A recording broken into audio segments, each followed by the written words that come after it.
Hello, Hypno Buddies. Welcome back to yet another episode of Chaos Head Noah. It's been a few days for you. It's been 5 minutes for me. I'm just curious where this is going, because after the episode that was before last episode, we had a whole shitstorm, and since then we've just got more questions. I'm curious about whether there is some sort of, I don't know, parallel behavior, world, something or other, because now we've seen this happen a couple of times, where we saw the crucifixion scene covered in blood, but it turns out there was no blood. Then we had this revelation from Bond that the video of the group dive seems, I mean, there's evidence to say that it might have been taken like 5 years ago, which is a little weird. And now we've got this woman who's chewed off her own right hand, even as we've been sent a severed right hand. So what's going on here? There's some weird parallel behaviors going on. And that's in addition to all the other questions that we've got. Senna's been going on a tear. I wonder if that's going to get her in trouble. We still haven't got our sword. I suppose it's still there, hanging off the side of a building. And we've been suspended from school, apparently. So I guess we've got a lot of time to process and maybe try to come up with some solutions, answers, I don't know. Where's Remy? Where's Ayase? We gotta talk to people. Let's go ahead and get into said talking. It had been a week since the earthquake, and in that period of time I had been suspended from school. Indefinitely? Even if I hadn't been suspended, I wouldn't have been in the proper mental state to go to school anyway. Yeah, I don't think we'd be looking forward to dealing with our classmates right now. Not after the public embarrassment we've endured. The day immediately following the earthquake, another Nugent incident had occurred. So, bang, just like that. That incident, how do you know this? Just like the murder of Dr. Takashina was obviously supposed to send a message to me. Why? Because it was a right hand? It was a woman who'd bitten off her own right hand. There was no doubt in my mind it was supposed to allude to Nanami's severed right hand. Nanami was clear bait from Shogun to lure me out, but even though I knew that, the thought that Nanami could have been the one killed sent shivers down my spine. But where did the hand we get come from? And since I had become famous in Shibuya, in the worst sense of the word, I was now more terrified than ever of going out. I'll just put on my Darth Spider mask and go out that way. If I had a hole to crawl into, I would have done it with no hesitation. Even going to the convenience store to buy food for myself killed me, and there had been entire days I went without eating. It was impossible for me to walk outside with my head not glued to the ground. It always felt like someone was laughing at me. The gazes of other people terrified me. I didn't want to talk to anyone, to see anyone. People from the mass media had been trying to bother me constantly, but I ignored every single one of them. I hadn't called my parents, nor had I talked to Nanami. Did the cops want to talk to us at all? I feel like Bonds and Suwa still have their eyes on us. I hadn't been playing ESO either. If it somehow got out that I was Neidhart, I would be absolutely fucked. It had been 1 week now. Was that enough time for everything to cool down? Probably not. People always say, oh, they'll forget about it in a month, but hopefully it didn't actually take that long. And I mean, trends did go by extremely quickly these days. The slang people used would become obsolete by the next year. Even net slang and memes that people used online died out in just a couple of months. Television sought out heroes, idols, villains, or whatever else that would excite the public, and as soon as it found them, it consumed them for all they're worth, and then promptly discarded them. Even the new gen cases, which have been going on for 6 cases now, were quieting down. No one even talked about the first case on that channel anymore. Everything faded from people's memories in the blink of an eye. Which was why I was hoping that, in the past week, everything that had happened to me had already faded from the public consciousness, like some passing trend. That seems optimistic, even if it was just wishful thinking. I couldn't help but hope that it might be true. Get Remy to get your groceries. My head and stomach started to pang. Okay, we're at the park. Who's going to find us? Is it going to be Senna or is it going to be Yua? I sat down on my usual bench and calmed myself down. Saratan would know what to say right now. Yeah. If it's causing you so much pain, you should just stop going to school, don't you think? Even Sarah's just disappointed in us. I was at the point where I was starting to consider it. I mean, due to the worsening security, more and more people had been opting out of school in Shibuya Ward, so it wouldn't just be me. And I'd always thought that it made no difference whether or not I graduated, so much so that I'd be willing to drop out of school right now. But despite that, I still plan to continue going, even if it meant risking running into Yua. I gulped down a cola I'd bought at a vending machine on the way to the park, then stood up from the bench. How is Yua going to feel about the more recent murders? Is she going to have more evidence that we had something to do with it? I feel like Yua is sitting on some knowledge that we could use or maybe need or that would somehow be illuminating. I should just stop kidding myself. I didn't want to go to school, but I didn't want to quit it either.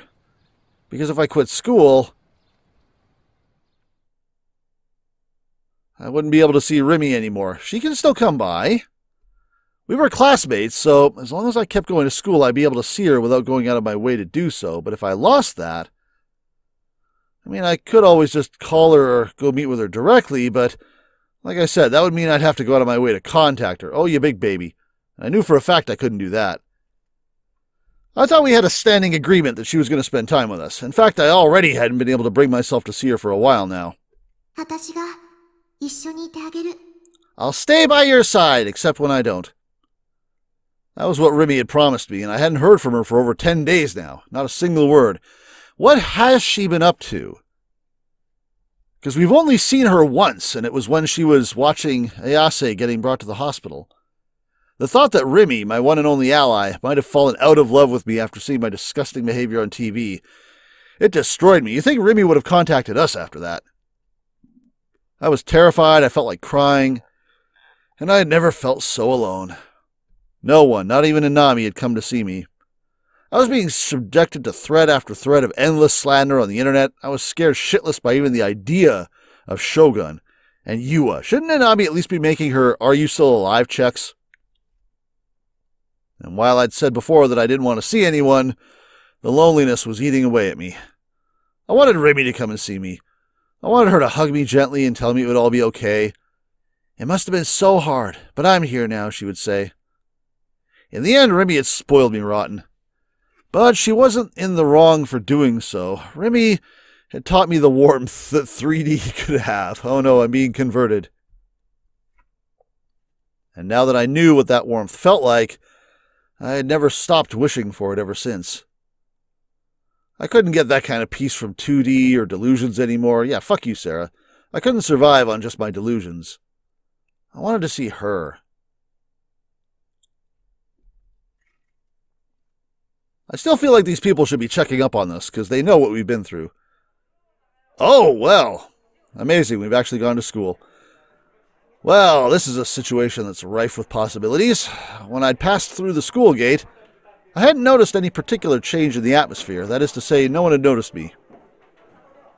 I entered the building and started up the stairs. A girl I didn't recognize went to pass me. But just before she did, she let out an audible, "Ah!" and looked at me with pity in her eyes. Well, lovely. I walked into the hallway where my classroom was located. Several windows were broken. Oh yeah, from the earthquake. And I could feel people's gazes mercilessly burning through me as they whispered, "Hey, I saved Fess. That flower bed wasn't there before. I know you guys don't believe me, but it's true." At that moment, I was hit with a very bad feeling. My wishful thinking was already on the verge of shattering to pieces, yeah. But even so, I opened the door to my classroom, fueled by my one desire, to see Remy. She's not there, is she? The silence lasted for about 10 seconds. Everyone was frozen. They all stared at me. I kept my head down as I walked through the quieted classroom and took my seat. As if on cue, a DQN sitting in the last row, whose name I didn't know, spoke up. "Yo, Nishijo! Care to show us your psychic powers?" And with those two sentences, time started moving again in the classroom. Why are you even bothering? He's just an attention whore. Oh, you think so? Didn't Yuri say he was legit? What does Yuri know about us? Oh, yeah, right. How could I forget the Yuri guy? I've seen him on TV before. A real awesome show and all. But his psychic powers are total bullshit. Yeah, so Nishijo would have to be a fake too, right? Yeah, totally. All he knows how to do is bang his big blow-up doll and a small plastic one. Ha ha ha ha. Damn it, they're onto me. Come on, lay off. Nishijo's just retarded, that's all, so be nice. I heard that he can fly, and that he's got this other power. What's it called? Clairvoyance or something? Oh, God, what if he uses that on me? He'd see right through my clothes. That's not how clairvoyance works. Nishijo, you're such a perv. Oh, fuck, he's looking over here. Quick, look away before you turn to stone. Izumi, was that you? I know your voice. Nah, don't worry about it. He's just some otaku freak. He can't hurt us. Everyone point and laugh. And everyone else point and laugh. Well, this is hell. This was exactly what I'd feared the most. The DQNs had their eyes on me now. It had been a week, but no one had forgotten about the uproar I'd caused. You didn't cause shit. That was Shogun. I was now the laughing stock of Japan. The boy who, after trying to show off his special powers to the masses, went home and slept with a figure. There was no point in protesting, saying that I'd never called myself an Esper. The truth was meaningless now. Right now, the truth was just the one story that everyone in Japan was familiar with. The story that tens of millions of people recognized to be truth. There was no fixing that. No one could. Not me, not anyone on TV, not even Shogun. I was a self-proclaimed Esper who no one would ever associate with. I was an absolutely revolting male otaku, the biggest freak anyone had ever seen. Not a single person would ever look at me with anything other than disgust. Is Remy going to be here or not? Remy and Mizumi are just like, nah, we don't want to associate with him anymore. Even we're hiding in the back with our heads down. I'd always hated TV shows that made fun of otakus, and now I'd just added fuel to the fire. I didn't have any psychic abilities. I couldn't fly. I didn't have clairvoyance. I didn't have telekinesis. All I can do is make flower beds. And I couldn't obtain a D-sword. I'd even given up on trying to save my sister just so I could save myself. Like the complete piece of shit I was. I was just an otaku that had nothing to show for his life other than his knowledge of anime, video games, and whatever other media. Ooh, feeling a little called out here. So it only made sense that I couldn't do it. So, anybody? Orihara, you here? I fought off my imminent mental breakdown and searched for my savior, Remy. And when I did, my eyes met Mizumi-kun's. Only for him... Yeah, we don't even want to talk to you anymore. To immediately look away. Well, I guess that was only fair. If you hung out with me, the entire class would shun you too. That was why he looked away. It was only natural. Yeah, Mizumi's week has not been good either. Besides, he and I had always lived in two different worlds. I was an otaku, and he was a total alpha male. It was a marvel that we'd ever been friends at all. Feeling like I was on the verge of tears, I went back to scanning the room. I searched for anything I could latch onto. I desperately cried out in my mind for Remy. But she wasn't there. Remy was nowhere to be found. Why is there no pink hair here? Why? Was she just absent? Of all times for her to be gone, why now? I didn't have any way to get a hold of her. What if she never came to school again? If that happened, I'd likely never see her again for the rest of my life. That was the feeling I got. It was like that when she first appeared, too. Back on the first day I saw her at school, Remy was suddenly in my class. Just like that. And now, she disappeared just as quickly. Could she have gotten caught up in the earthquake? Could she be dead? We know she's out there because we saw her outside the hospital. I tried my best to shake off all those negative thoughts, but it was hopeless. I was just getting more and more depressed, and now my mind was being overwhelmed by an incredibly dark and foreboding delusion. I was starting to wonder if the girl known as Sakahara Rimi had ever existed at all. Hey, Psy'Min was speculating about that earlier. Maybe she was just another personality I had created inside my delusions, like Saratan. When I thought of it like that, it all started to make sense. Whenever I needed help, Remy always came to my rescue like a knight in shining armor. Whenever everyone else treated me like an otaku freak like me like trash, whenever everyone else would treat an otaku freak like me like trash, Remy would treat me with kindness. Had I seriously believed that there was a 3D girl that was just so damn perfect for me, someone that was pretty much my dream girl, Uh-oh. Well, this choice seems major, and I'm not taking it. I had no reason to come to school anymore. My one and only reason was gone. I really was completely alone, just like I'd always been. I'd always been completely and utterly alone. I started to cry inside my head. It took everything I had just to keep myself from crying in real life. That was all I could do to try and at least maintain some semblance of pride. But that's all it was, a semblance. I tried as hard as I could just to keep my head down, grit my teeth, and stay in my seat. Even though I didn't want to hear them, I could hear all of my classmates talking. I wanted to run away, but I was too afraid that would only make things worse. Every last one of you should just die. I had nothing left to lose, so why not just die doing what I loved to the very end? Playing ESO. I killed all of the DQN bastards in my head in an attempt to relieve my anger, but that wasn't going to reverse the humiliation. Oh boy, that's not going to manifest in some way, I hope. And not only that, but the DQNs from earlier were still harassing me, their obnoxious voices echoing throughout the classroom. Hey, why don't you just die? Living is really, really hard, right? Want us to lend you a hand? Man, I remember high school. Not very fondly. I covered my ears and tried desperately to put up with it. I wanted to kill them. I wanted to tear every last one of them to shreds with my D-sword. Boy, sounds like we got another group dive coming. I imagined my sword cracking their skulls open, gouging out their hearts, and ripping their bodies in half. Okay, chill out. Die! Die! Die! Die! I didn't have a D-sword, but I could buy a long kitchen knife anywhere. I wanted to crush these maggots with their own two hands. See, if this was America, this is how school shootings get started, guys. The more I thought about it, the more I felt the urge to do it. Maybe the moment I did something reckless like that, the simulation of the bad end would end and the world would then reset.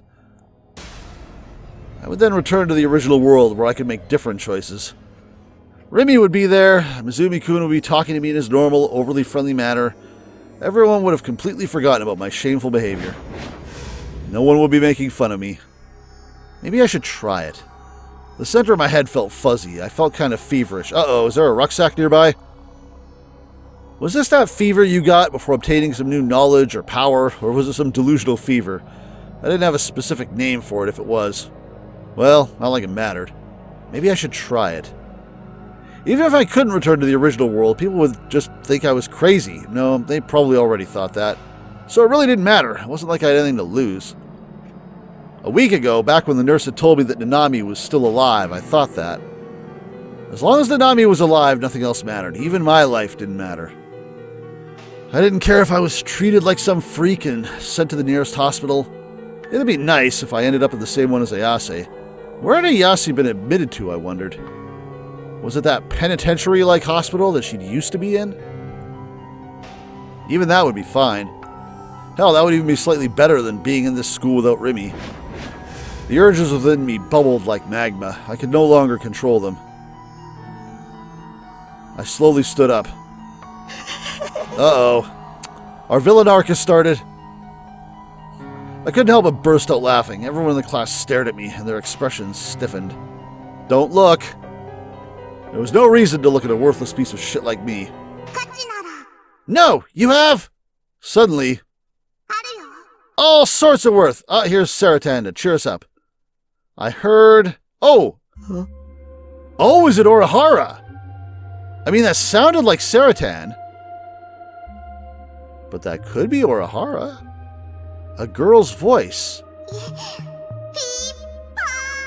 I mean, it sounds like Saratan, but we're in class and we know Orihara can do this. Not only that, but it sounded straight out of an anime. Who's the one who saved the girl who tried to kill herself by jumping off the rooftop? You, Nishiji-kun. Flowerbed powers activate, which is why you have tons and tons of worth, Nishiji-kun. Who the hell is talking to me? I looked around the room one more time. Everyone was all frozen in place due to my odd behavior, but they all kept their mouths shut. I couldn't find a single human being who was talking. It's Orihara, isn't it? But that voice was such a strange sensation. It felt like it was coming from directly inside my head. So, not only can Orihara hear what we're thinking, because she's responding, but we can also hear what she's thinking. And I'm not sure if that's under our power, or if it's working both ways under her power. Was it an illusion? Or had I just crafted yet another delusional girl inside my head? It's not an illusion at all, Z's. I mean, they're talking like Saratan. Not a delusion, neither. What was that just now? They were responding to my thoughts. Was someone reading my mind? No, it had to be just a delusion. Kozupii is right here! It is Kozupii, except she's given herself a nickname. Because that's Orihara's last name, Kozupii. Is she talking like that? Is she impersonating Saratan, or is she just... this is how she's in her head? What the hell is a Kozupii? And where's here? Who are you? Yeah, when I shouted, my classmates moved farther away from me, almost like they were trying to run away in fear. Orihara, you need to explain yourself before this guy makes an even bigger fool than he already has. You said you were worthless, Nijiju-kun, but Kozupii knows that's wrong. Super duper wrong. The voice didn't answer my question. All the voice did was continue to talk to me in a really strange way. Instead, all the other people in the classroom, the ones that talk all bad about Nishiji-kun, they're the ones that are worthless. A shudder ran through me, goosebumps sprang up on my skin. In an extremely cheerful tone, the voice then said, Kozupii thinksies. Killing them would be a good thing. Okay, Orihara, I need you to back... No. Settle down. I know I said this is how school shootings start, but just because you get bullied doesn't mean that we can take this approach, okay? Calm down. Chill. Or maybe... actually, this kind of reminds me of when Saratan was saying all those negative things when we were on the roof, because technically Shogun was making more sense than she was. Maybe this is some bad delusion. Please, no more. But she said her name was Kozupii. It's Orihara, right? It's Orihara. Was Orihara present when we were on the roof? Oh, that would be a thing. Huh. I cowered in my seat, cradling my head in my hands. She hasn't made a huge impact on the story yet. She's just sort of been in the background. I wonder what her thing's going to be. The world hadn't reset. I hadn't returned to the parallel world where Remy was that I'm just imagining in my head. This isn't Steins Gate, my guy. You can't do that until another game. Rather, it was like I'd gone completely and utterly crazy. That's it? End scene? Oh, we're back here. It had been a week since Ban had last visited the Frieza office. I'm going to keep calling it that. And things were a little bit different than he remembered.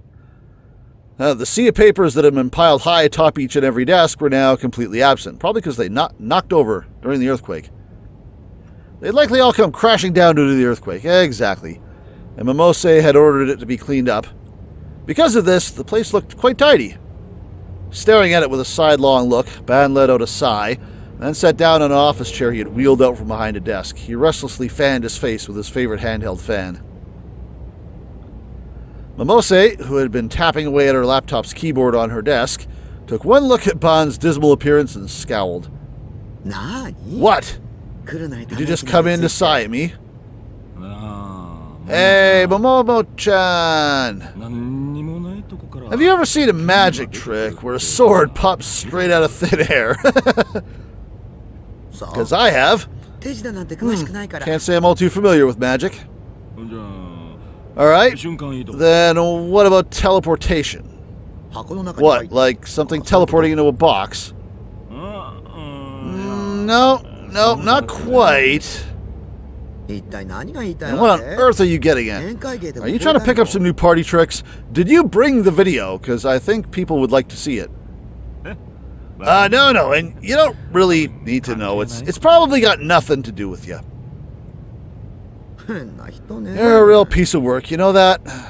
Momose shrugged her shoulders, then took a bite out of the Kitsuba pastry Ban had offered her. Oh, hey, Sua's here. Order up! Piping hot tea. Sua brought over 2 paper cups. Steam billowed from the green tea that had been poured into them. Oh, forgive me for making you grab the tea for us, Sua-chan. Miho-chan came down with a cold and is taking the day off. That's all good. Oh, I'm surprised he didn't correct himself. "All good" sounds like the sort of slang he would catch himself and say, like, "Oh, excuse me, I forgot my formal speech." With a cheerful smile on his face, he handed Momose and Ban each a paper cup. Sua had been taken to the office once before by Ban when they were on another case, and ever since then Sua had come to look up to Momose as his mentor rather than his more direct superior Ban. Momose also seemed to enjoy Sua's company, and she tended to speak to the young honest man with far kinder language than she did Ban. Now, refreshments are taken care of. What were you two talking about? I was asking how I could get smart in the field of party tricks. You know, to impress the local policewomen. Wow, I can't believe I missed that. Sua-chan, you know you can't keep hanging around such an awful detective forever. You should really try and fix yourself up with a better superior. If you don't, your path to success will instead send you careening straight off a cliff. You make it sound like I'm dooming the kid. Yes, that's the point. If you don't like it, then try treating your job more seriously. Well, it's certainly not for a lack of trying. Ignoring Ban's frown of disagreement, Momose held out the box of kinsuba to Suba. Take a couple, Sua. Ah, thanks, miss. Just so you know, I bought those with my own money. Well then, sir, thanks for treating me. When he saw his subordinate bow his head and reach for the kinsuba, Ban let out yet another sigh. Tea time aside, I need you two to look over here. Okay, what do you got for us? Also, what was the whole situation with talking to the nurse? Sua. A line graph appeared on the laptop screen. It had a gentle, undulating curve that rose and fell like the tide. Did the GE rate get absolutely preposterous during the earthquake? Sua, who had circled around behind Ban, peered at the graph and cocked his head. What's with the graph? It's the GE rate of the general Shibuya area over the past year. Don't you think it's odd? Aren't you the one who told us that the average GE rate in Shibuya is higher than the rest of the world? That's not what I'm referring to. I'm not sure if it's just my mind playing tricks on me, but I have this gut feeling that someone is manipulating the GE rate. How the heck could that be possible? I'm not sure. When I look at the graph, I just can't shake the feeling that there's something unnatural going on here. The numbers fluctuate far too much in these small increments. I went back about 10 years to investigate, and it's only been doing this for around the past 5 years or so. I think Professor Oda said something about that, didn't he? What was it? Wasn't it something about how the GE rate's been increasing like mad over the past 6 months? Could that have something to do with it? According to Professor Oda's research, the GE rate doesn't fluctuate in values that minuscule. So you're saying there's some kind of anomaly other than that going on, and you've got a hunch that it's man-made. But it's been 5 years, right? If it's been that long, wouldn't that make it more normal than abnormal? There's one more thing. If you examine the graph in detail, you'll notice that the GE rate tends to increase every weekend. Oh, interesting. Real godsend for the businessmen who've got 2 days off a week. Doesn't help me much, though. Man, it'd sure be nice to have the weekends off. I haven't had a day off for 2 months now. The two detectives hung their heads, to which Momose responded with a curt shake of her own. Focus, boys. This is no time to be fooling around.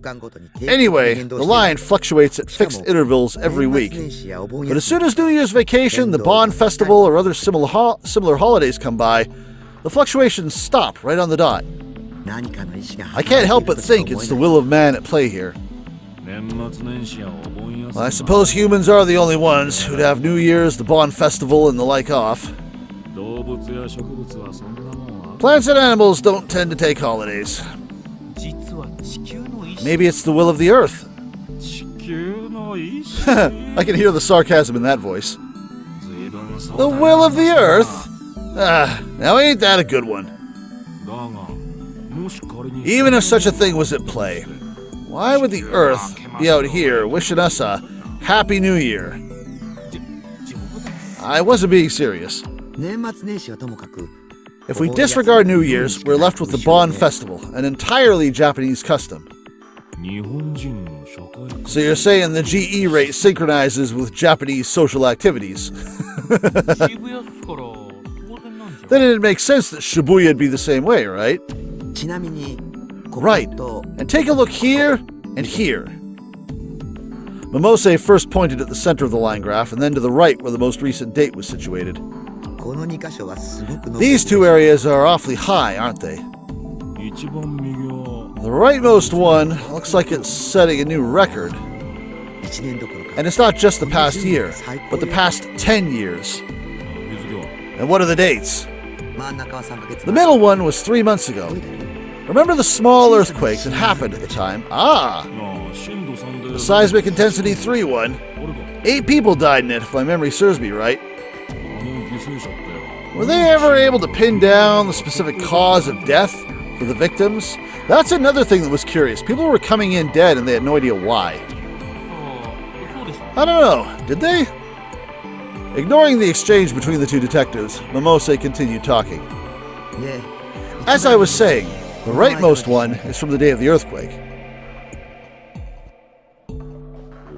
Oh? I assume you've heard about the large-scale electromagnetic waves that were given off on that day. I heard through the grapevine that all the computers in Shibuya were completely done in. But I don't know, all that tech stuff's Greek to me. Ever since then, the laptop I keep at home's been shot, and I haven't had time to restore it. They say that the earthquake caused the electromagnetic waves, but the truth may be the complete opposite. The electromagnetic waves caused the earthquake. Whoa, whoa, whoa, whoa, they didn't say anything like that on TV or in the papers. It's only speculation on my part, but I'm still strongly considering it. I just can't help but feel that these two earthquakes aren't natural, that they're both man-made. Neither one of them are even remotely normal. The one from 3 months ago killed 8 people, despite only being a seismic 3 intensity quake. And the one from a few days ago killed 118 people, despite only being a seismic intensity 5 quake. Are you implying there's too many deaths? It's like you two were talking about earlier. The causes of death for the vast majority of the victims are still unclear. That's incredibly unusual. Well, I suppose so. And on top of that, there's a rumor floating around that says the sky turned completely white. Now that you mention it, once a bit of time passed, there was next to no coverage of it at all. Maybe there was some kind of pressure being placed on the media. You're kidding.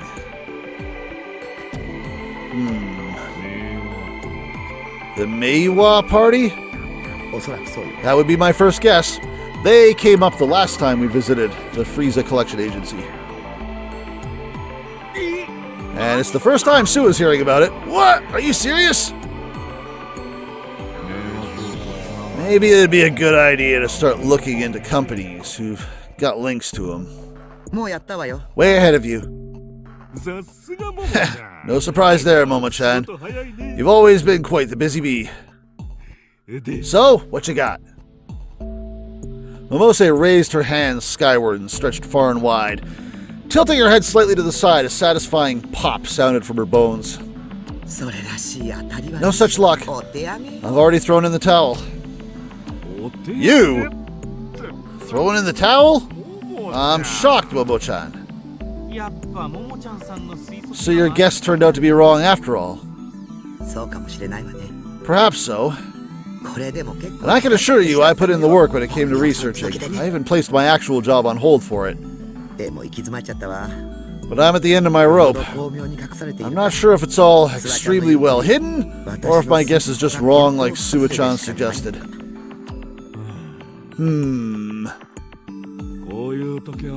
For times like these, there's an ironclad rule in the detective's handbook. Attack from a different angle. Yeah, that's how Phoenix Wright does it. You have to turn your thinking upside down. Sir, do you have some idea of what might be going on? Ban stopped the hand that was fanning himself, then wet his lips with his tongue. Who do you think might benefit from the GE rate being higher on weekends? That's an interesting question that I don't have an answer to. Well, I guess it's time to go back to our boy. Maybe it's not a question of it. Well, I was going to say it's not a question of benefiting it from being on weekends, but, you know, people that are the days off or whatever, and it's time for them to be able to do that stuff, might suggest our boy. But then again, our boy doesn't keep a regular schedule. He's only at school once, like 2 or 3 times a week. So it's not like his weekends are his days off, so that wouldn't map to us. I hadn't heard any more auditory illusions, but I couldn't bear to spend even another second in the classroom, so I booked it to the restroom and hid there until afternoon classes were over. The reason I hadn't immediately headed back to my base was not only because of my lingering regret, but also because I still hoped I'd get to see Remy. So after school, once everyone had left, I snuck back into the empty classroom. It's going to be Orihara, isn't it? Oh, never mind. Oh, hey, Remy exists. And there she was, all alone in the classroom, smiling at me as I walked in. It was Remy. This seems like a hallucination. Bishi! I've been waiting for you, Taku. Where you been? This isn't real, is it? Well, I'm ready to head home if you are. I was hoping you'd say that. That is exactly what I'd wished for. Okay, so she's there, but she said something different. But... oh, never mind. Just straight up delusion. I was the only one in the classroom. Nobody was waiting for me. I made my way to the courtyard. Can we at least see Nanami? Check her hands? It was here that Remy had told me I'll stay by your side. But now there was no one here. My only companions were the purple flowers in the flower bed, swaying lonesomely in the autumn breeze. I grabbed the vermilion handkerchief out of my bag, the same one that Remy had given me. I sniffed it, hoping to smell her familiar floral scent, but that smell never came. I had likely washed it once before, and in the process, erased every trace of her. It was just a regular handkerchief now. The memory lingered, but Remy did not. With every part of me crying out to see her. There, I simply wandered around the school grounds. There really is no hope for me, is there? Holding her handkerchief to my mouth the entire time. Who are we going to run into? I disgusted myself so much, I felt like I was going to vomit. Again. Good thing I have a handkerchief. After leaving the school, I began to walk around aimlessly. Well, no way we don't run into someone here. I didn't care about anything anymore. My fears about being attacked by Shogun or Yua or whoever else had completely vanished. I even found myself wishing that they would kill me. As long as it wasn't painful, I welcomed it. My mental state had been completely overtaken by depression. When my gaze happened upon it, the center of Shibuya was so bleak it only served to accelerate my depression all the more. Not a single smile could be seen on the people walking down the street. All they did was scowl grimly at their surroundings. It gave the place a particularly stark atmosphere, one where it felt as if a fight could break out between the passers-by at any moment. Stores that would normally be filled to the brim with people had their shutters practically bolted to the ground. Just by walking aimlessly through Shibuya, I'd already come across a ton of them. I also noticed that there were less cars on the road than usual. I mean, there was a major earthquake. The jumbotrons that had always blared through the streets were now completely silent. And in their place was the incessant sounds of police sirens, car horns, and Various cars screeching in the distance. There wasn't a single trace of the mess I'd caused in front of the station a week ago. You want to go back up and get your sword again? Even if I hadn't disappeared from the people's memories yet, the city's memories may have long since driven me into obscurity. How nice it would be if I, too, could wipe away my memories. You may have done that in some way, as we've said. Jury's out. To know nothing, to be ignorant, to remain a fool. I was sure a person like that lived a life full of sunshine and roses. Wasn't this something Senna commented on? Yeah, ignorance is not bliss? Yeah. Right on cue, Senna's like, yep, just like Psy'Min says. I says that. Ignorance is a sin. People claim ignorance is bliss, but that's simply naive. Where is Senna right now? I had a feeling Senna had said that to me, but was it really so wrong, being naive? People, me, none of us are that strong. I was always wishing for someone to save me. I couldn't do anything on my own. I didn't want to. I stood in the middle of the road and closed my eyes. Don't do that. The most agonizing thing about all of this was that I barely understood what was actually going on. Things like Shogun and D-swords were things I didn't want to know, but I'd end up learning about them regardless. However, if you were to ask me what they were, I wouldn't be able to answer. I didn't know the answer. Maybe I should just die. Looking to the top of the O-front building, I thought that to myself. If I were to die, maybe my memories would reset and I would get to play again. That's not how that works. Hey, person controlling me, what do you think? I just said, that's not how that works. Weren't you listening? Do I need to say it in a cutesy anime voice so you'll hear me? The current playthrough is a complete and utter failure. Hey, this has been getting some pretty good engagement considering the channel, okay? Don't you say that. You make a mistake by allowing your joke of a character to grow in levels. You should have made me more like a hero. You should have made me actually cool. You should have made me more sociable, respectful to women. And you should have given me a passionate sense of justice that would allow me to empower the weak. As I am now, I can't beat the final boss. I can't beat the game. I can't do anything. So please don't expect me to. Just reset the game. Boy, this is getting extra meta, isn't it? Please, I'm worthless like this. Erase me. Look, we'll take another route next time. I want to see how this one turns out. Ow. I wasn't erased. That's what I said. Instead, I felt the impact of someone bumping into my shoulder. Alright. Hey, they're in the middle of the damn sidewalk. Okay, at least we're not in the middle of a road. I thought it was just an auditory illusion. Earlier this morning, I'd heard a girl version of that line, and now it was a guy version. Who asked for that? I'd rather hear a much more moe voice, an illusion I could actually fap to later. Ugh. Okay, I'm resetting the game. Then again, if they were to whisper something sexy in my ear, I'd get a boner even though I was in the middle of the city. Fuhihihi. Don't ignore me, you piece of shit. You heard us, motherfucker. You're Nishijo, aren't you? Well, how about that? Looks like we got ourselves the fake Esper, boys. You were on TV the other day. You're probably fucking loaded from the royalties. Look at people when they're talking to you, Esper-kun. I opened my eyes. There were 3 men standing all around me. All 3 of them were wearing baggy clothing, and they had gold, silver, and red hair.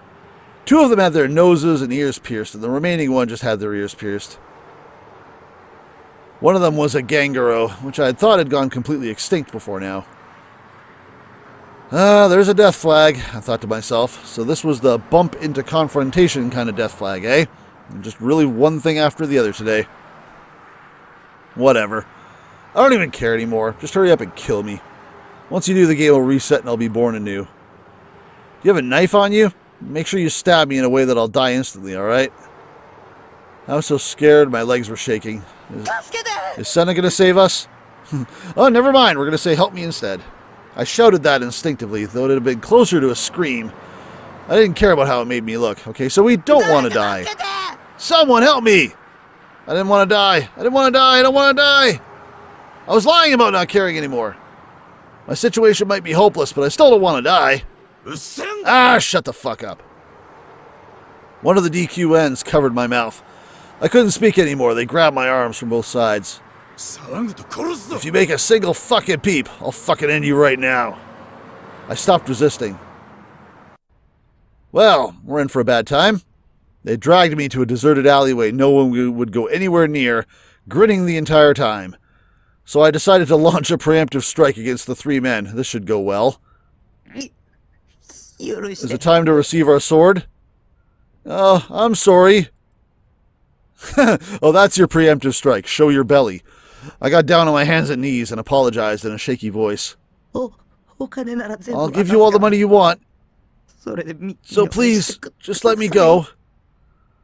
I held out my wallet to them. The DQNs snatched it from me. Well, what do you know? You are fucking loaded. You're the Esper boy that keeps on giving. How is he loaded? How are you loaded? Where are you making money? Everyone laugh. You're a real nice guy. I like you. Still on my hands and knees, I breathed a sigh of relief when he said that. If he liked me, he was probably going to let me go. You can become one of us. Admission fee is 1 million yen, and it's mandatory. I would ask you to pay right away, but I'll give you till tonight. Well, since I'm such a nice guy, I'll slash the fee in half if you show us one of your Esper powers. I'll grab my sword and slash you in half. What do you say, eh? He told you to show us your psychic powers. Can't get it up? Can you fucking do it or not? I felt a sharp pain jolt through my side. Some sword waifu or another is going to show up here, or Remy. It felt like he'd broken my ribs. I couldn't breathe, I'd nearly lost consciousness, I was dizzy. Right as I thought that, the DQN's foot came into view in front of me. Then, aiming directly at my face, his shoe shot toward me at tremendous speed. Ouch. Game over. What just happened? I thought I felt an agonizing pain radiating from my face, but it must have just been a delusion. I tried to open my eyelids, but my eyelids refused to move. The darkness wouldn't go away. The fuck? You out already? What do we do? Should we leave him and take off? Come on, don't you think we should rough him up a bit more? That's what that Darth Spider guy told us to do. That's what that Darth Spider guy told us to do? Excuse me? Yeah, he wanted us to beat the living shit out of him. Where's that coming from? Maybe they hate this guy so much that they're willing to pay someone else to do it, but they can't be fucked to do it themselves? Darth Spider is now the villain of this game. What the hell? Alright, you're laughing, I get it. Which is why, let's keep right on going. Don't hold it against us. So, no rescue or nothing. We're just going to sit here and get the shit kicked out of us. I want to kill them. Uh-oh. Okay, we're getting pushed closer to the edge, I feel. I'm sorry. I want to kill them. The bloodlust is growing. Oh, well, that was a sound.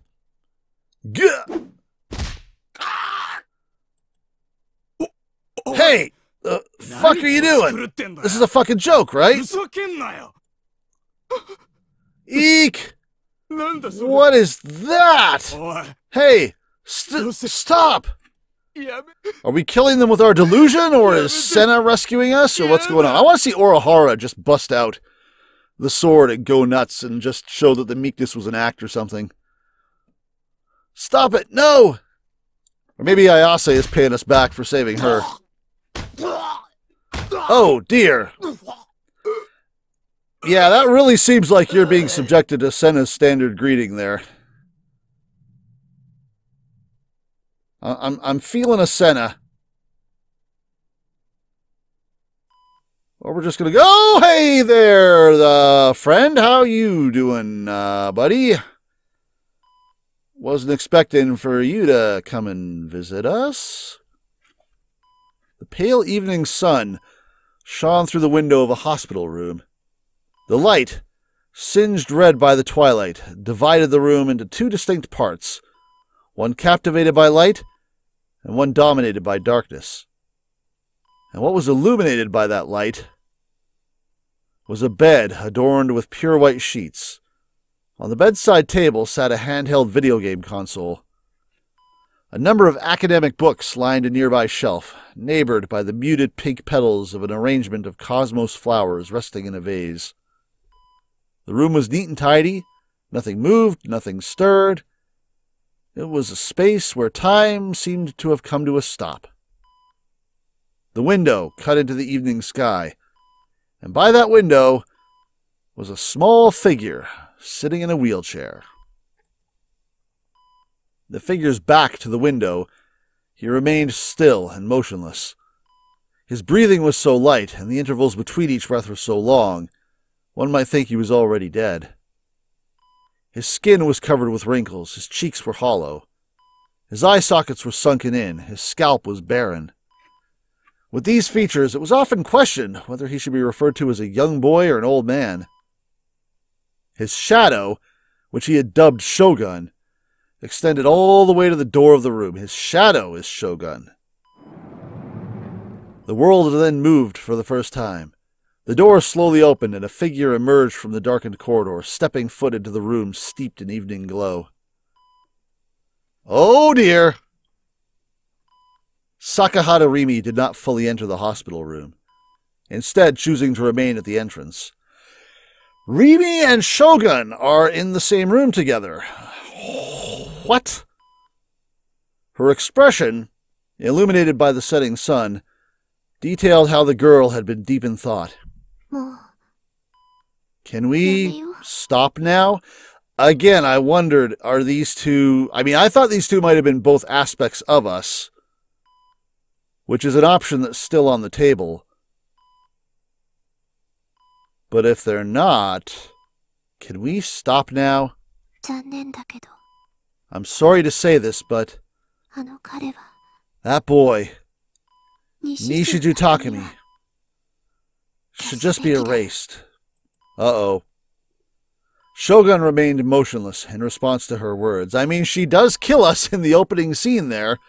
Why, we're not sure. Is there a bigger earthquake coming? Because there was the remnants of one in that scene. Why do you think so? He's dangerous. Rimi's voice was laden with grief and sorrow. Her eyes appeared slightly moist. Can I erase him? No, you can't. Rimi was unable to confirm whether or not he was actually moving his mouth to speak. There is something he must do for me.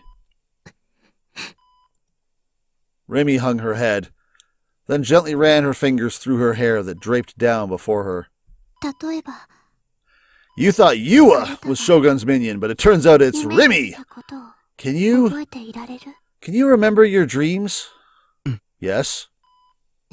Oh. I forget them soon after I wake up. Some people can remember them, and some people can't. People who can must be real romantics. I often have very, very long dreams. They can feel like several years have passed by as I dream them. I used to have ones like that too. Or at least, I feel like I did. But that's just an illusion. In reality, dreams only take up 2 or 3 seconds of your time as you're sleeping. They're like bubbles, floating to the surface of your mind. Is this conversation going somewhere? Oh! And that's why you need to hurry and wake up. This is what Shogun said to us. You need to hurry and wake up. Now Rimi is saying it to Shogun. If you don't, then someday Nishiju Takumi is going to kill you. What is with this waking up stuff and a lot of people will die or someone is going to kill you? Our Is Shogun our dream? Are we his dream? Is Remy someone's dream? Whose dream is who's who? Stuff things. Even if that were to happen, I would be at peace with it. This is a dream from which I cannot awaken. Got some Inception shit going on here. I must see it through. Okay, well, after the dream is complete, will there be anything left? Alright, well, we are now officially suspicious of Remy. Ha! Where was that taking place? Again, it's hard to know what's actually real or not right now. My shoulder was shaken softly. Oh yeah, we were getting the tar kicked out of us. It was extremely gentle, and after just one shake it stopped. Orihara? It felt like someone was peering at my face. My consciousness was slowly returning to me. As it did, the pain in my body returned along with it. The smell in my nose. It was a smell so strong it made me want to vomit. The smell of blood. Probably mine. Ugh. I felt a tingling around my upper lip. The taste of iron spread throughout my mouth. Slowly I opened my eyes. It's Orihara with a big-ass sword? Well, I was right about it being Orihara. I was in the same back alley as before. Okay, we need some backstory with you, little Miss Mind Reader. I was lying face down on the asphalt, and right in front of me was a small reddish-brown puddle of liquid, likely seeping out from one of the dumpsters. Grimacing at the smell invading my nostrils, I sat up. My whole body ached. My face in particular hurt like hell. It was hot and tingly, like someone had taken a lighter and gasoline to it. Hello, little Miss Meek. Don't trust you anymore either. Right beside me, a girl I recognized was kneeling down and looking at me. She looked like she was about to cry. It was the transfer student, the one who transferred into my class. What was her name again? Orihara? Oshihara? No, it's Orihara. Is she hearing this? Why was the transfer student here, I wondered. And she's going to tell us, because she can hear us. And then, the transfer student held out something to me. Oh, you got more Band-Aids? I'm going to need a few. Oh, never mind. It was my wallet. Why did she have it? My head's still foggy. I looked around. Are they in pieces? Yeah, the 3 DQNs that had attacked me earlier were now lying in a pool of blood. What the hell? It was like they'd all been one-shot by some OP mob. The faces of all 3 were barely still intact. I want to see Orihara go to town. Were they dead? None of them moved a single muscle. No. Was this the 7th New Gen case? Might be. What are we going to call it? Everyone come up with a cool name. Who the hell would do something like this? Had I? She's hearing this and just panicking. The transfer student then stood up and beckoned to me. I was completely pale. She alternated between looking at me, who was still very confused, and the 3 collapsed people. Tears welled up in the corners of her eyes. Suddenly, she grabbed my hand and took off running with me in tow, staggering every once in a while. How are you going to tow me anywhere? You're like a third of my size. As soon as we reached the main street, the transfer student let go of my hand. We hadn't run very far, but she was already out of breath. Oh, I'm tired from all that killing. Let's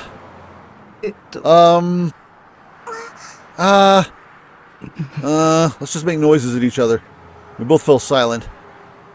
Maybe the transfer student was just as bad at talking as I was. Well, you can start thinking again. She seems pretty comfortable with that. No, that didn't matter right now. What I needed to do first was figure out what the hell had happened. I'd have been being harassed by those DQNs, and then they'd picked a fight with me. Then I must have passed out, but how long had I been unconscious? Why does that scene keep flashing? That scene gets played every now and then. About 5 minutes! Yes, hello, inner thoughts of you. What? There it is again! I heard it again! I thought someone I knew was nearby was trying to talk to me, but I couldn't see anyone that fit that description. Damn it, where were all these auditory illusions coming from? And why were they all happening today? It's not an illusion at all! but she's super, super happy and upbeat in her head.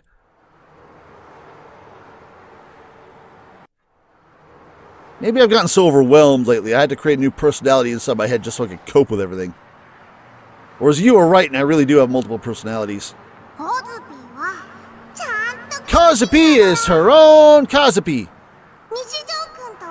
She's a different person than Nishijou-kun, you got it? She literally talks like Saratan. I've heard that people with multiple personalities can't have conversations between personalities, but maybe this is an exception. Like Kozupii said, Kozupii's a different persons. I was getting really fed up with this voice. I wonder how I'm going to be able to stand just this annoying Kozupii personality, let alone all the other ones. Do you not recognize that it's her? Oh, I guess he doesn't remember her name at all. He thinks her name is Ohara. Besides, how many personalities do I have inside me in the first place? I read in some book somewhere that there are patients in the US with as many as 24 personalities. And on top of that, I'm not even sure if the personality I know as me is the main one. Maybe the original personality that owns Nishijou Takemi's body isn't actually me. Yeah, you're not really getting through to him, are you? You're going to need to take another track. As I stood there, frozen and dumbfounded, the transfer student poked my shoulder with her finger. When she poked me, she tried to mumble something but hadn't ended up saying anything, so instead of speaking, she decided to timidly raise her hand. Kozupii is Kozupii! Huh? Kozupii is Kozupii! And Kozupii is not transfer student, neither sees. Her name is Orihara Kozue. Okay, this character's interesting. Orihara Kozue. I very faintly remembered hearing that name from Izumi-kun a long time ago. Yeah, it's the person in front of you. Yeah, exactly. I put that together instantly. Kozue. Oh. Kozupii. No. Does this mean that this voice I'm hearing is the one that you're sending to my head? The transfer student nodded her head, empathetically. Telepathy? Kozupii doesn't really get how any of it works. But yes, Kozupii can telepathy. That's ridiculous. This voice is hers? Why were you telling us to kill everyone earlier, by the way? Nishijou-kun, are you okaysies? The transfer student, her head still hanging downward, glanced up at me and pointed at my face. Her fingertip was trembling. Your nose is gonna dribble, dribble, dribble. I touched my hand to my face. The bottom of my nose was slimy. My nose was bleeding. The transfer student offered me a tissue. I took it from her and wiped away the blood, but I was still feeling very uneasy. The transfer student is... Kozupii, righty? Kozupii isn't moving her mouth. She isn't talking, so why can't I hear her voice? It's the voice of Kozupii's heart. Enough with the obnoxious speaking style. I can't stand it when people do that IRL. Whee! Sorry. Wait, you can hear my inner voice too? Yep, Kozupii can hear it. Why don't you just talk to me normally? I can't do that, sorry. Because it's embarrassing. Oh, I know how you feel. I'm like that too. When I said that, she scurried around me like a chipmunk, glanced at me, then started walking toward the station by herself. Kozupii thinks that Kozupii and Nishijou-kun should go now. Why? Confused, I followed her. As I walked, I noticed something. There was a stabbing pain in my side. The pain throbbed with every step I took, so I was forced to stop. I gripped my side and took a breath. There were people everywhere. I hated Shibuya with a burning passion. It felt like everyone I passed by was laughing at me. It felt like everyone was watching me. It felt like everyone knew my face. Don't look at me. Don't laugh at me. I wanted to find somewhere I could get away from it all. I needed a place to rest. Oh, Kazies! There's a really nice place around here. Just follow Kozupii. The energy in Kozupii's voice now is a stark contrast to the few times we saw each other at school before. And even though she didn't talk IRL, her inner voice has, energy to spare, to say the least. Hey, okay, right now, Kozupii's gonna think like a girl who's annoyed. Ooh, poo. Being able to talk to her head in my head is convenient, but at the same time, it's kind of annoying. Come to think of it, I'm accepting this stuff pretty easily, despite the fact that I'm not sure how the hell it actually works. Is this really a genuine, real-life psychic power? It's just like Kozupii thought. Kozupii really is creepy, isn't she? Stuff like this is not normal. I'm not bothered by the fact that you're not normal. It's just that I've met all kinds of weirdos recently. Yeah, so let's see. Ayase can clone herself. Senna can shadow step. Kozupii is telepathic. What the hell are we going to be able to do? But you, Kozupii, you talk kind of funny. Sure, but you're not scary and you're not Denpa tier. If anything, I prefer this. Oh, wowsies. Kozupii's feeling really, really happy now. As we walked, Kozupii suddenly burst into tears. Startled, I hurriedly gave her back the tissue. After bowing to me way more times than she needed to, she took the tissue and wiped the tears from her eyes. Back to what I was saying earlier. It feels really weird, and it also makes me feel pretty uncomfortable when people can hear everything I'm thinking. That's my honest opinion about it. Kozupii sees. Kozupii is shall we? I wonder if she can read everyone's thoughts. Maybe the reason she's like this is because she gets bombarded by thoughts all the time and it just depresses her and stresses her out. Or are there only certain people she can talk to and communicate with? But, it's not because Kozupii wants to. Kozupii can hear people even if Kozupii doesn't want to. You. Okay, so that answers my question. Is that so? This is like young Athena Sykes. It's so. Well, either way, I know you don't want to be told that by an otaku freak like me. I was right. A disgusting guy like me really is worthless. That's not even one teensy bit true. Just as I was about to revert to my depressed state, Kozupii shouted at me with her inner voice. Not allowed! You're not allowed to say something like that anymore! It's just way too sad. Aw, now she's inner crying. Tears started to trickle down her face once more, and now she's outer crying. Why are you crying? Do you feel sorry for me? If so, there's no reason to. I mean, look at me. I'm so utterly delusional. I create personalities inside my head and treat them like they're actual real people. For example, there's Rimi. Huh? That's... Do you mean Sakahata-san? Or Sakahata-san? You know her? I mean, they talked briefly. Yeah, she's Kozupii's classmate. And Nishijo-kun's girlfriend. Oh, is that what she told you? Like hell she is. She's not? But Kozupii really thought that she really was. Kozupii knows who Rimi is, which means Rimi is real. We also know that the girls with swords, well, the people with swords, are immune to the whole delusion nonsense. So if Rimi had disappeared, I'm assuming people with swords would still remember her, just like Senna knows that there didn't used to be a flower bed. Of course, we know Rimi is real to an extent because we just saw her, but her story has yet to be explained. She's not our girlfriend. She's Shogun's associate, which is concerning. She isn't just a delusion. She isn't someone I made up in my head. Rimi really is real. I see. Mind you, Kozue here came into the classroom after Rimi joined, so she might not know better. I'm so happy. But if that's really true, then why hasn't she contacted me a single time? Maybe the O-Front incident really did make her fall out of love with me. On the day after the big earthquake, Sakahata-san left school early. She looked super duper pale. After that, Sakahata-san stopped coming to school at all. Maybe something sad happened to her family. Maybe? Was that so? Well, we speculated that might be the case. Well, I felt like I'd been saved. Now that I knew that Remy hadn't abandoned me, I genuinely felt like I was about to burst into tears.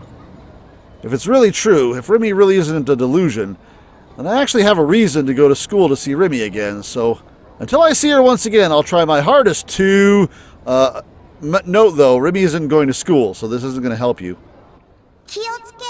Be careful! Huh? Nishijou-kun, Kozupii didn't tell you because Kozupii thought you were going out with Sakahata-san. But, yeah, this girl may be picking up on some negative thoughts by Remy there, actually. Nishijou-kun's gotta be careful around Sakahata-san. Yeah, she may know things here. What do you mean?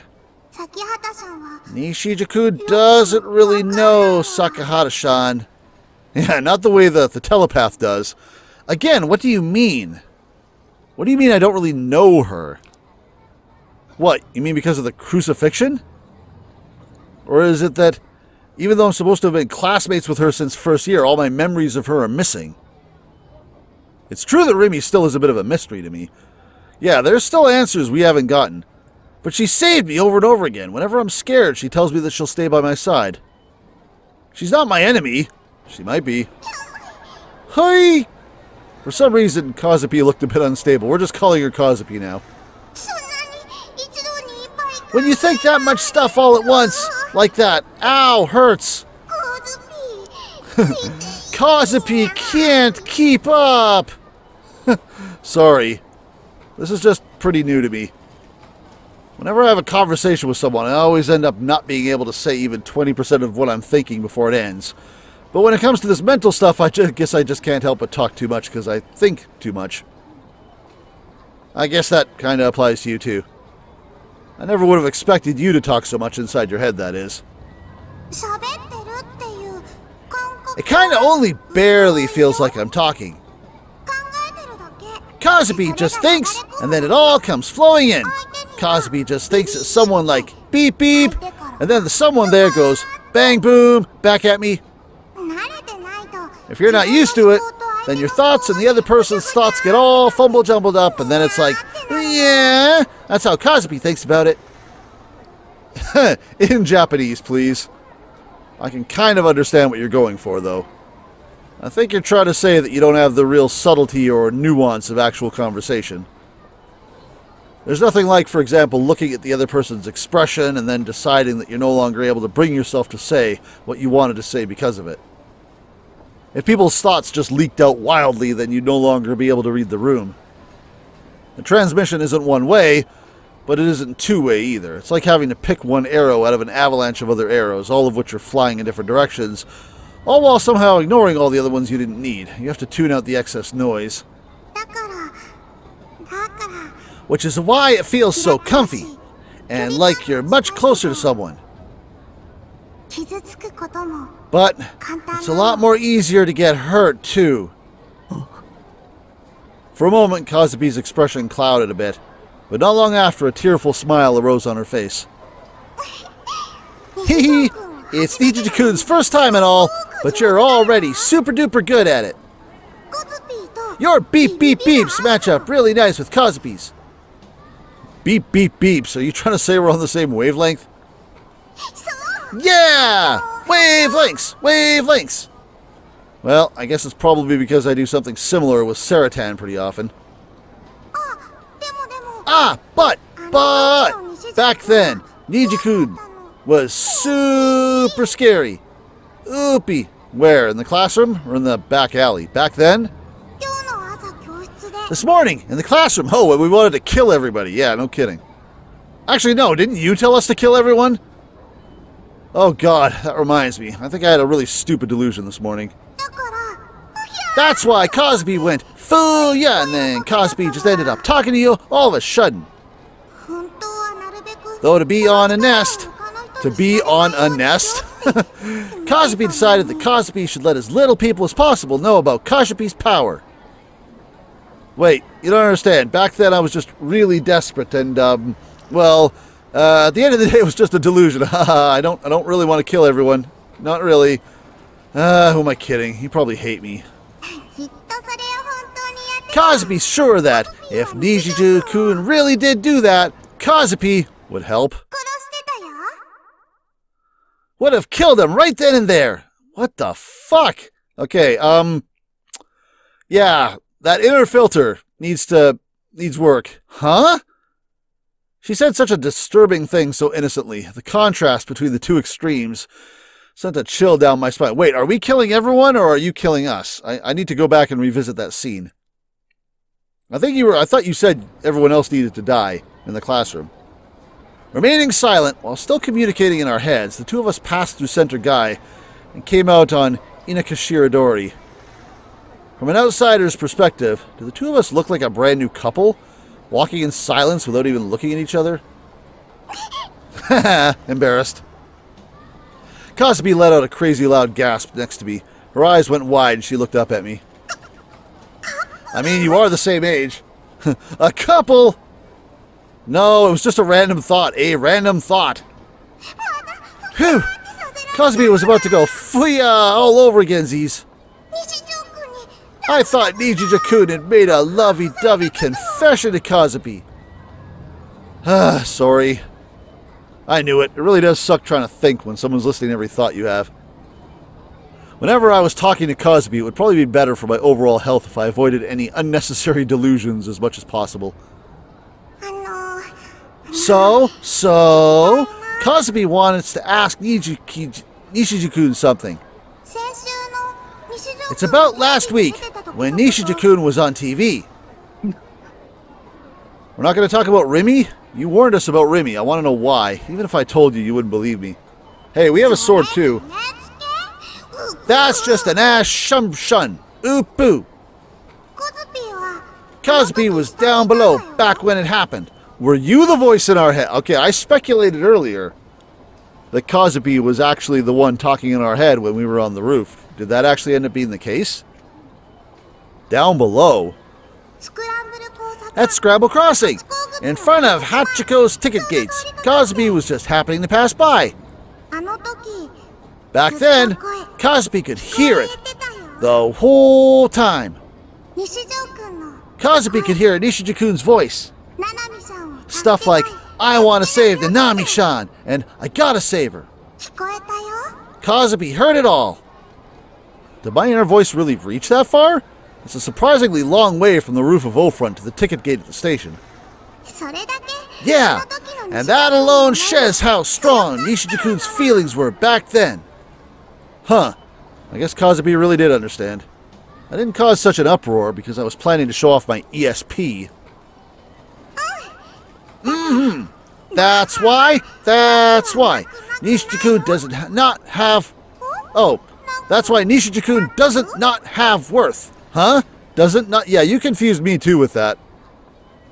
But in the end, it was all pointless. I put my own life before Nanami's, and at the very last second, I escaped.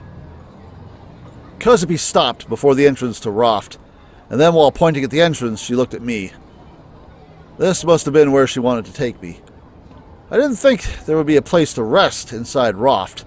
Did she have her own secret spot like Ayase did? It was a small, cramped spot that was filled to the brim with customers. My legs were unconsciously shaking. The cheers and shouts I'd heard that night at Scramble Crossing resounded inside my head. I didn't want to go to places with lots of people. Once I go inside there, there'll be nowhere to run. It'll all be okay, Z's, Nishiju-kun. It's a new graphic, but I feel like I keep seeing these exact same people over and over again. Someone drew like 10 pedestrians and just copy-pasted them in every single scene. In spite of how afraid I was, Kozupii marched on ahead, ignoring me. I had no choice but to follow her as fast as my legs could take me, trying my best not to look at my surroundings. She's like 4 feet tall. She can't be that hard to keep up with. As we got on the escalator, Kozupii looked back at me standing behind her. She was standing one step higher than me, putting us at about equal height. Exactly. Nanami-chan was saved, wasn't she? Well, that was all thanks to Nishiju-kun giving it everything Nishiju-kun had. My power isn't what saved her. I might as well have done nothing at all. Nishiju-kun was reaching out real far on the rooftop, right? What were you reaching for? Were you trying to jump and fly away with a neum? No, I was trying to get the sword. It was a delusion sword, and it blended right in with the scenery I saw from the rooftop. Are you going to show us yours? A D-sword? Yeah, a D-sword. I was told that I could reach out and grab it, but I couldn't. Are we going to remember that you had one? Yeah, how did you? I shouted that aloud without thinking. A couple passing by on the escalator gave me an irritated look, and I frantically slapped my hand over my mouth. She's going to show us the one we showed us before? Because we saw it very briefly. Kozupii, how do you know what a D-sword is? Because Kozupii has one too. What do you think she beat the 3 guys to death with? As soon as we got off the escalator on the 5th floor, Kozupii casually raised her right hand above her head. It was like she was trying to shade herself from the radiant glare of the sun using her hand. And as if it were running along her hand, light suddenly appeared in the air. No, it wasn't light, it was closer to lines. If I were to describe it, it'd be similar to wireframe. Countless rays of light intersected in the seemingly empty space, before eventually forming a shape akin to that of a snowboard. And then, several streaks of blue light, more fiercely brilliant than any of the wireframe lines, ran across the entirety of it. Kozupii then clasped her open hand. See? Easy! That is a big sword for a little girl. Immediately following this, what had originally been wireframe appeared as though a texture had been applied to it, transforming into a massive, solid, seemingly cold to the touch metal plank. It is a weirdly shaped sword. It is a D-sword. Are you going to be able to help us more than the other girls with getting our own?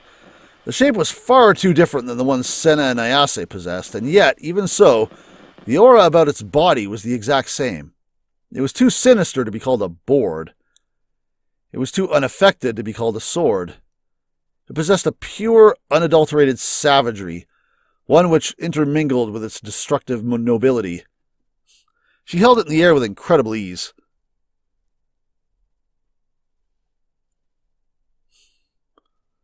It was way too big to be swung around like that indoors. Yeah, she's got a big one. It's literally longer than she is. Well, I guess Senna's is longer than she is too, because that's what Bond said. There were other customers around. If anyone were to get hurt, it'd be a total disaster. Kozupi's behavior was making me really nervous. I wasn't sure if it was because she knew I was afraid, but Kozupii recklessly lowered her sword and spun around on the spot. She looked like she was having fun. This is Kozupi's sword. It helps Kozupii beat up and down the baddies. Beat up and down the baddies? Those words made me feel uneasy. Something bothered me about them. She may be very innocently brutal. Yeah. I remembered the smell of blood. Oh, don't worry, it wasn't your blood. I remembered the scene of the DQNs lying down in a pool of blood. People who do horrible things like that deserve to die. So they really were dead? Nope. Even though those worthless cocky roaches had no reason to live, they're still alive. Cocky roaches? Cockroaches? Aww. Kozupii really did want to kill them. Boy, she's a little dangerous, ain't she? I could feel pretty clearly where Kozupi's mind was when she'd said that. There was not a trace of malice within her. She just wanted to take revenge on the bad people who had wronged her. And I didn't think there was anything inherently wrong with that. Lately, Shibuya's been getting a lot more dangerous.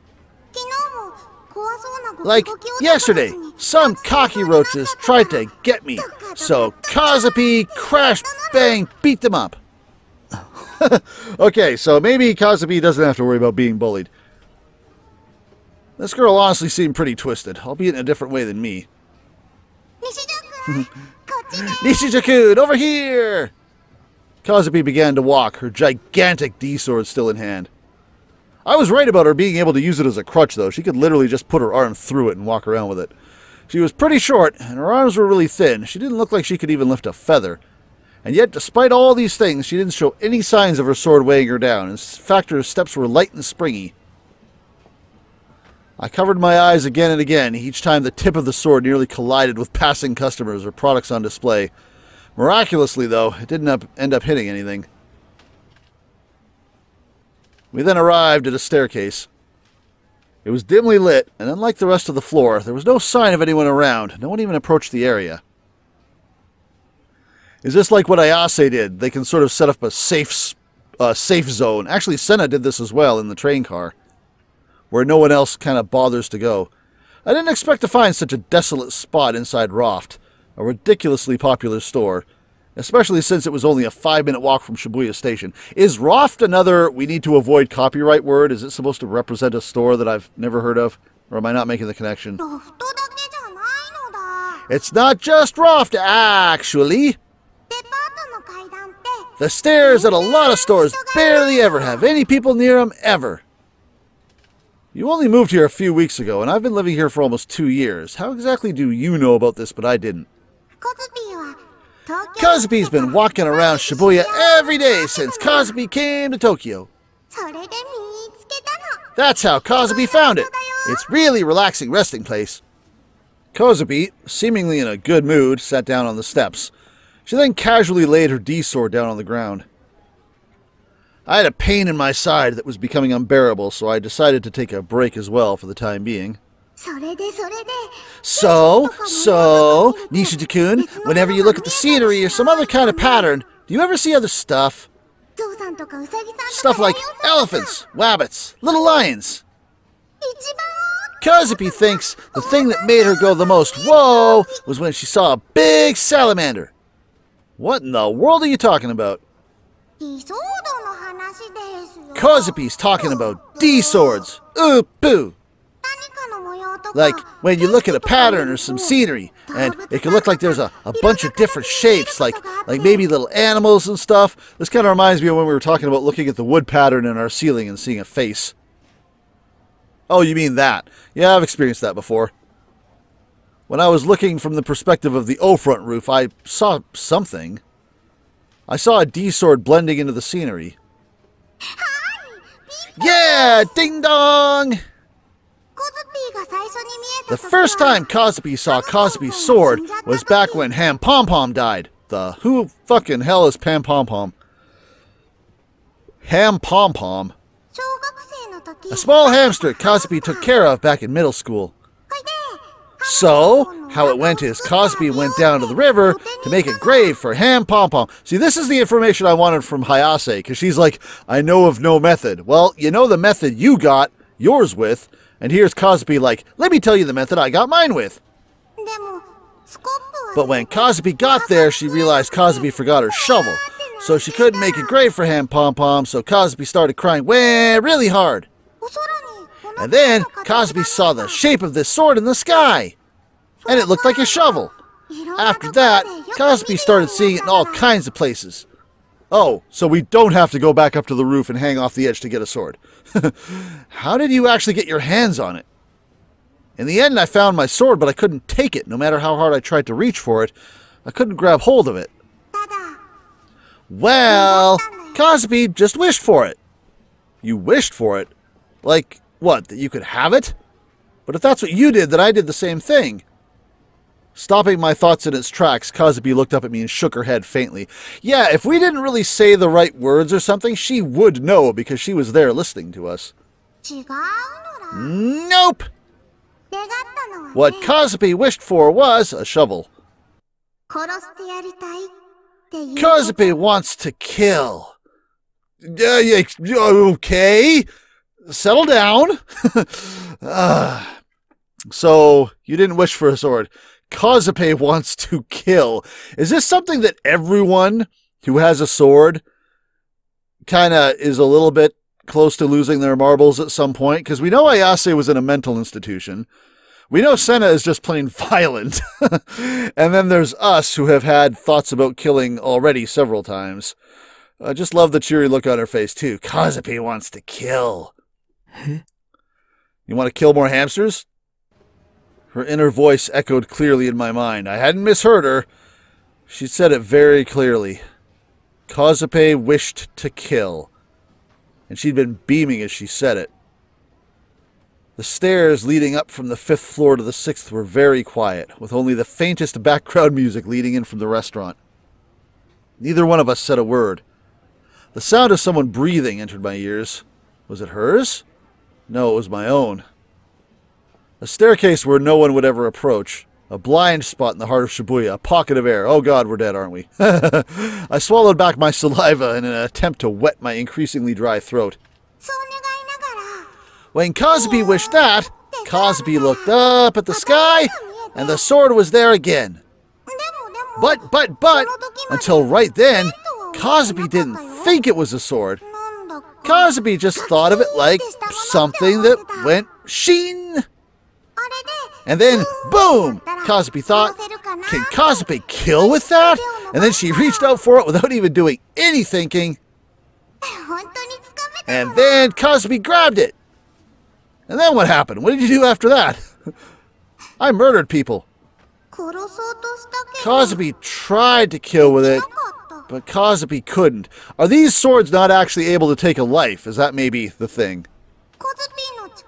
It took Kozupii trying with everything she had just to half kill them. This girl, it's like she's broken. She's the terror of the town. Huh. Kozupii's not broken. Does Kozupii look broken? Kozupii's rock solid, and she's got a sword right here. The way she gazed lovingly at the sword resting beside her, I could tell that she had absolute faith in it, something her heart told me as well. Would I have to become this broken in order to get my hands on a D-sword? I mean, the pattern is there, like Psy'Min says earlier. Was I still not broken to begin with? Huh.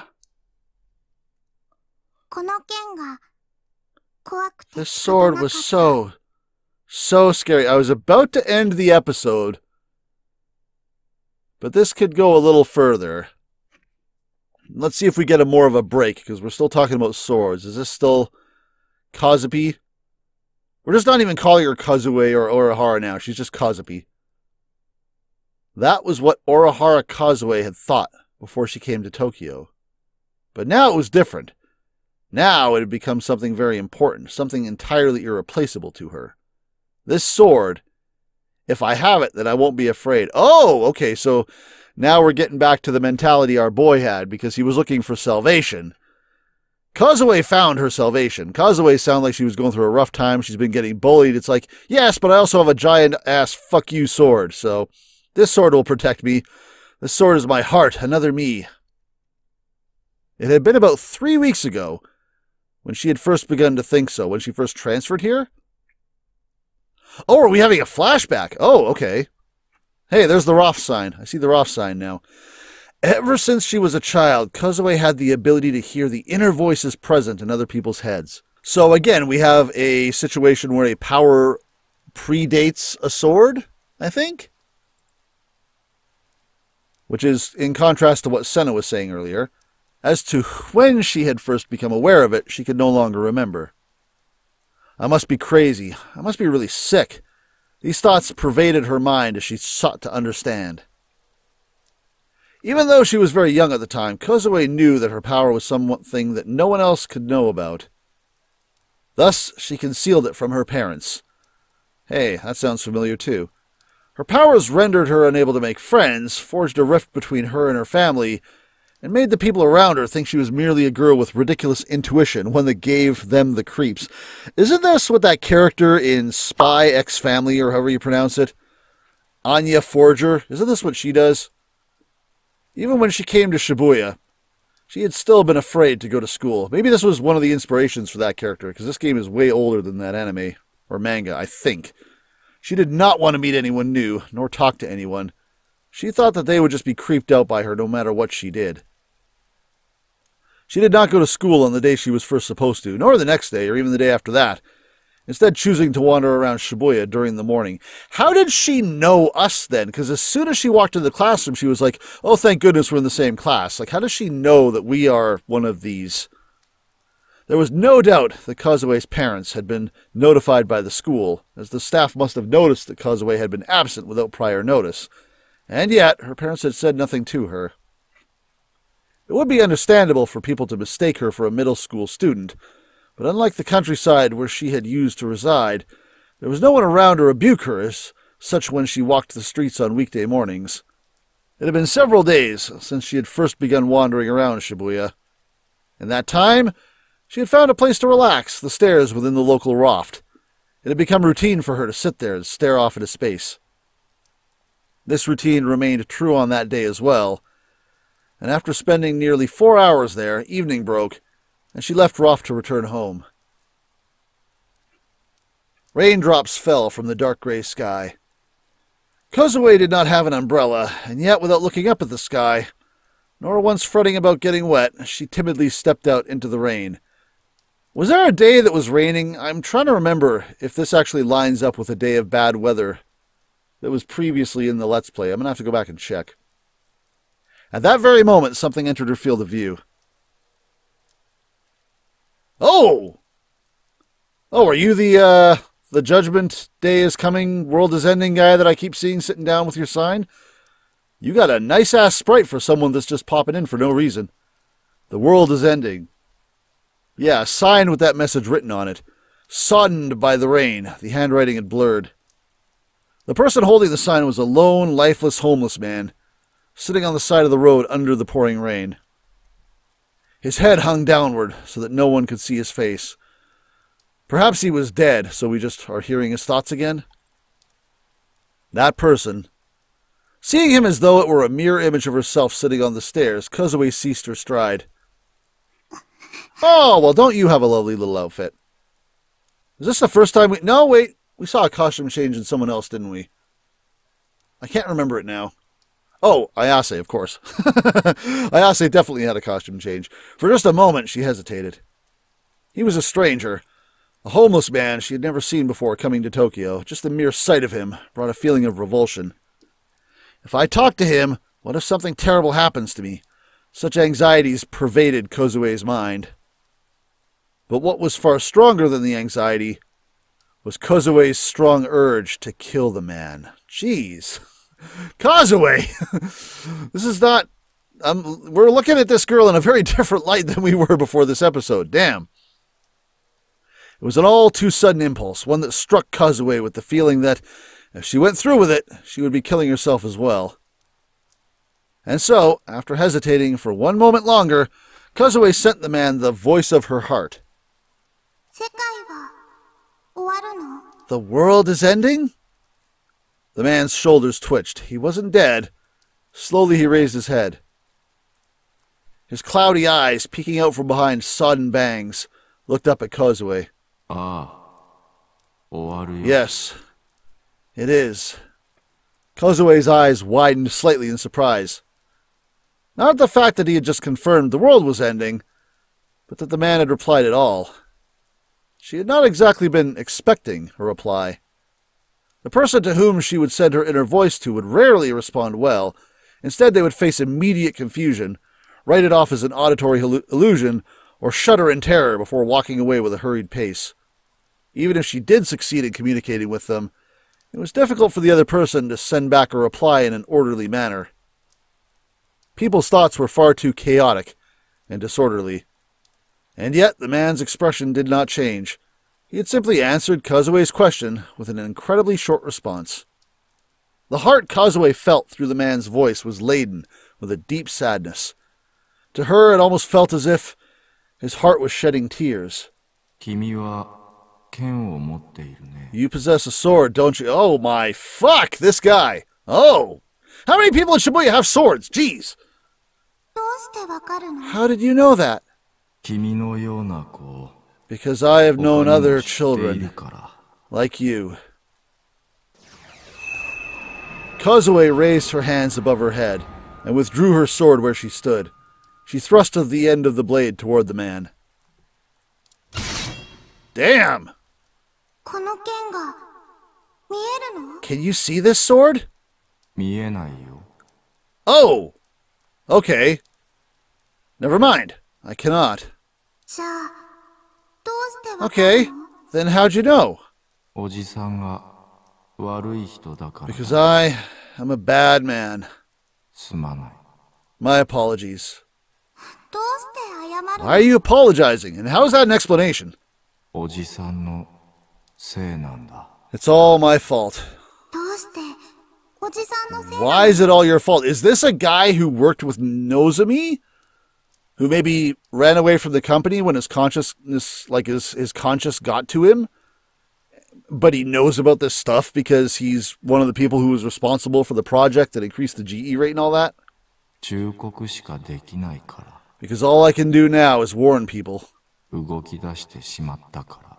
Because it has already begun. もう、おじさんには止め And る there's 術はない nothing から I can do to stop it.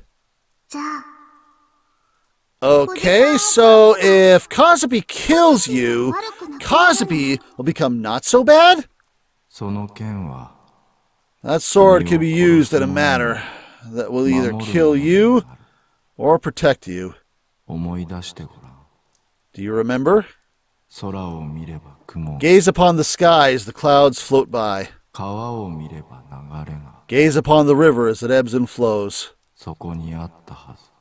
It should be there. それと同じこと。 It is just the same as this. その剣はいつも The 君の sword そばにあった that has always been by your side.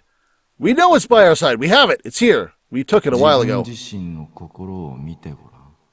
Gaze into your heart. そこにあるのがその And 剣。 that is where that sword shall be. But when Kozupii decided she wanted to kill you, it was right there in Kozupii's hand. Isn't this sword supposed to kill Kozupii and everything around Kozupii? 負の感情は Negative 否定 emotions さ are れる not ものじゃ something ない。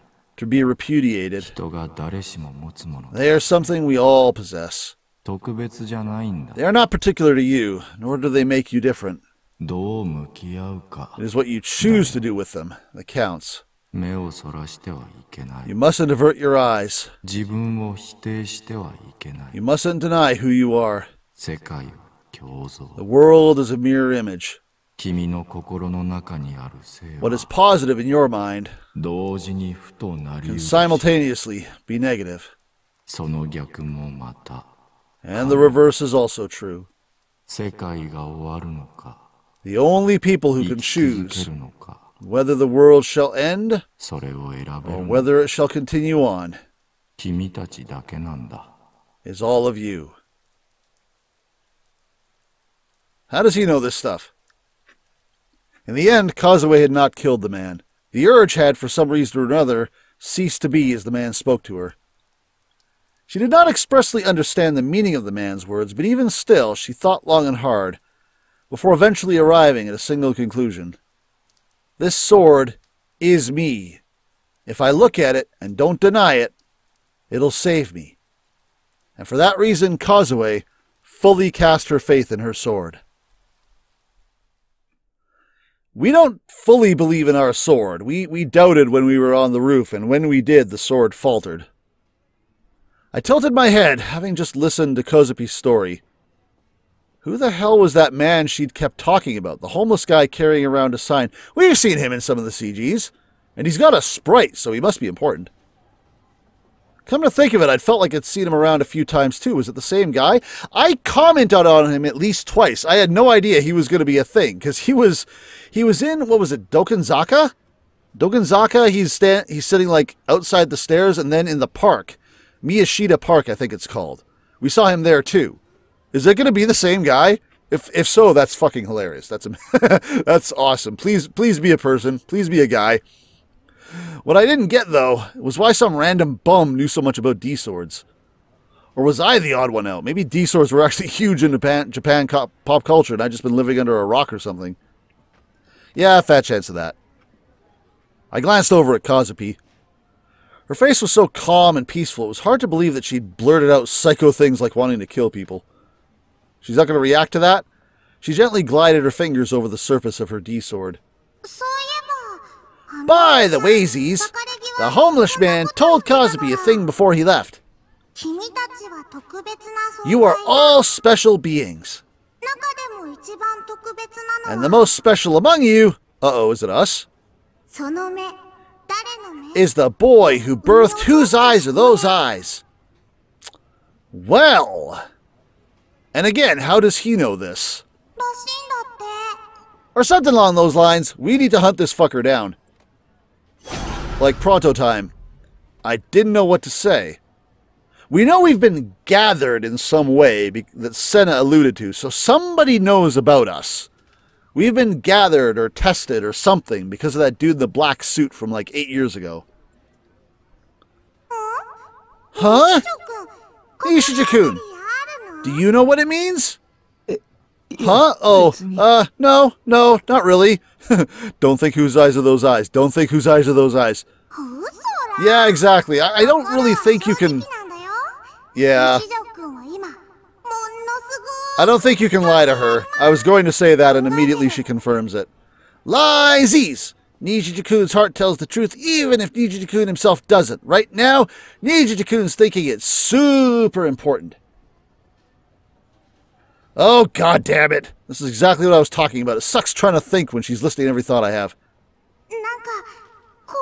Your face has gotten kind of scary. Was whose eyes are those eyes first thought up by you, Nishija-kun? I bit my lip, then stood up. My nosebleed had stopped, so I pulled out the tissue crammed into my nose. Kozupii tilted her head up as she looked at me. Where are you? I'm going home. What? Aw. Even though my sides were still killing me, I ignored the escalators and elevators and took the stairs down to the first floor instead. It was much easier to dodge the crowds and make my way outside that way. Are we ditching Kozupii, or is she going to follow us? I don't know if she's going to follow us. If she's not following us, I want to end the episode. No, she's following us. Never mind. Teary-eyed Kozupii timidly followed behind me. Umsies! Did Kozupii say something to make you mad? I disregarded Kozupi's question. I was too focused on trying to sort out the thoughts in my head. That homeless guy she'd met. Could he have been one of Shogun's comrades? And what the hell was up with him mentioning whose eyes are those eyes? Who had he been talking about when he said the boy who birthed whose eyes are those eyes? I mean, that's us. Me? I mean, who else? That couldn't be right. I wasn't even close to being special. Being a hero just wasn't in my blood. I mean, I couldn't even get my hands on a damn D-sword. I was just an average Joe, villager A. And I wouldn't have it any other way. Being special? No thanks, man. I'd rather not have another O-front breakdown in my lifetime. So that begged the question, who was that boy? You dense motherfucker. I considered the real culprit behind the new gen cases, Shogun. No way Shogun was anything other than an old man. But his voice and body made him seem like a kid more than anything. Pretty much everything about him screamed how abnormal he was, how he was someone special. 2 of the 6 current new-gen cases had whose eyes are those eyes appear at the scene of the crime in some capacity. I used that phrase quite a bit, but only ever in my own head. They barely even meant anything, so what the hell were they doing in all those places? Was there an actual reason hidden in there somewhere? One that would reveal why Shogun was so persistent in coming after me? Maybe the homeless guy had some clues I could work with. I imagined he was still somewhere in the city, carrying around his cryptic sign. I should look for him. Yeah, do that. Can't find him? I don't see him. So I look for him, then what? I paused for a moment, then shook my head in denial of what I'd been thinking. What good would it do to look for him? It was a whole lot more likely to just put me in harm's way. For all I knew, that guy was one of Shogun's minions, only there to lure me into some horrifying trap. So if I just cruised my way over to the guy, there was a strong chance it would just trigger another quest. Yeah, the last quest didn't go so great. I didn't know if I could handle that. I was already sick to death of all the pain and terror I'd been going through lately. And my suspicions didn't end at the homeless guy. I was even suspicious of Kozupii, as you probably should be. She didn't really have any reason to, and yet she was speaking to me with her inner voice. Why was that? Shouldn't she be answering this? Has she been under orders by Shogun to approach me, just like Yua? With her really unsettling stance on both attempted and actual murder, it was very possible she was an accomplice in New Gen. Did she actually murder someone? She said she didn't kill the guys in the alley. She didn't kill the homeless dude. I'm not sure she's killed anyone yet. After all the mayhem at O-Front, Remy had just upped and vanished, and I hadn't heard a word from her since. Then Ayase had been hospitalized after her attempted suicide, and Nainami was fine, but the two people on my side had still completely disappeared on me.